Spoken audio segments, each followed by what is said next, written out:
I've been noticing, right, that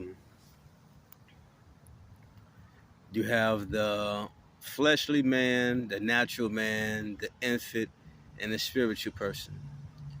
The spiritual person judges all things, and no man can judge him. And then you have the natural man who don't understand the mind of Christ. Therefore, a spiritual person, they're going to misunderstand the character, the motives, and everything about the person. Then you have the infant who's just coming to Christ, and they have to learn the things of Christ in order to put on the mind of Christ. You know, then you have what you would call, I guess, the fleshly person, which is pretty much symbolic to the natural man.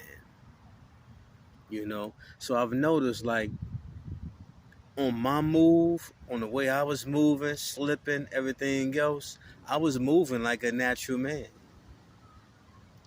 even though I'm a spiritual man.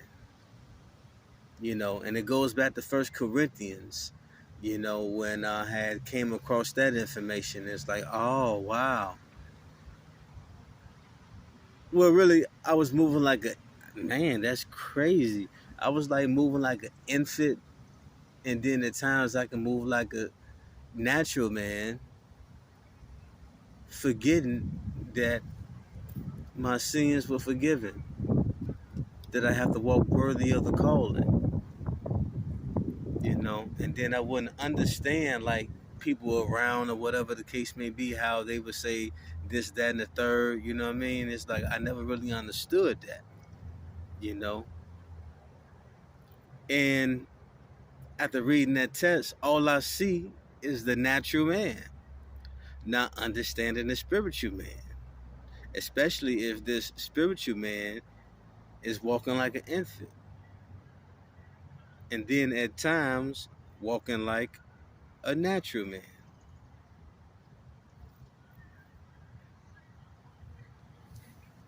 You know, and I find that to be really interesting. You know, and only way and reason I could say that is because when the natural man applies pressure, persecution, all this, then you have workplace violence, which leads you to having no job or always in between jobs, you know. And Jesus, of course, always intercedes. Jesus always, of course, intercedes and everything like that. And it's like, okay, cool.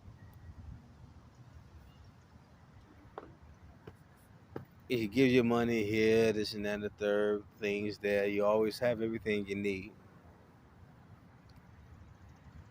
But that would be one of the main factors why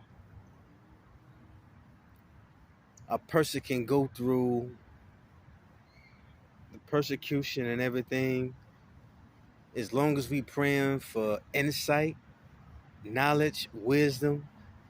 God gives wisdom freely to those who ask. And that's how I was able to come across First Corinthians with the natural man, spiritual man, fleshly man, and the infant.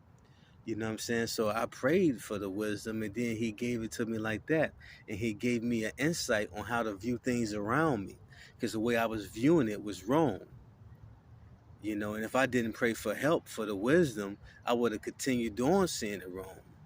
So now that I have that information, I have to walk in wisdom, walk in light, and shine my light so others can glorify my Father in heaven. You know, Got all these people, police, and all this, thinking they're going to destroy a work of God, because God said He's going to finish the work that He put in you. But that's what the natural man does. You know what I'm saying? You know, Natural man will say Juneteenth, and then there's 70 people shot and 10 dead. The most shooting than any other week. The most shooting is on the Juneteenth. That's natural man. You know what I'm saying? It's definitely fleshly, right? And then have the nerve to judge somebody that's spiritual. You don't even understand the motives or the characters of a spiritual person because you don't understand who God is. You read and know who God is from the story, but knowing how he works in people's lives, you don't know. Because if you did know, you wouldn't be seeking the life that God is protecting. Because you only cursing yourself. You're getting your witches to mark somebody victim and target them, but then they got wokeism in the schools, raising little 9-year-olds to get their manhood chopped off, raising little 9-year-old girls to be men, but you're not judging them.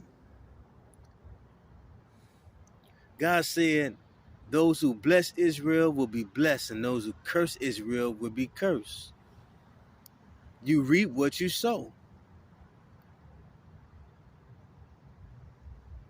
The natural man will say karma, which is Hindu, is not Christian. You know what I'm saying? But people who've been hurt or have pain, they desire peace because they don't have it. The spiritual man has peace because God said he gave you a peace that surpasses all understanding. Not that the world gives you. You know what I'm saying? So therefore, your peace is on the inside. That's why the Satan is always sending people around you 24/7 to disturb your peace. If he disturbs your peace, then he can have you slip here, slip there.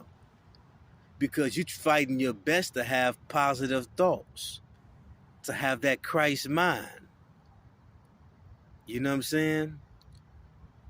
So it just becomes one of those spiritual wars, spiritual hosts. We got to be careful because we could be entertaining angels unawares, fallen angels inside of physical bodies.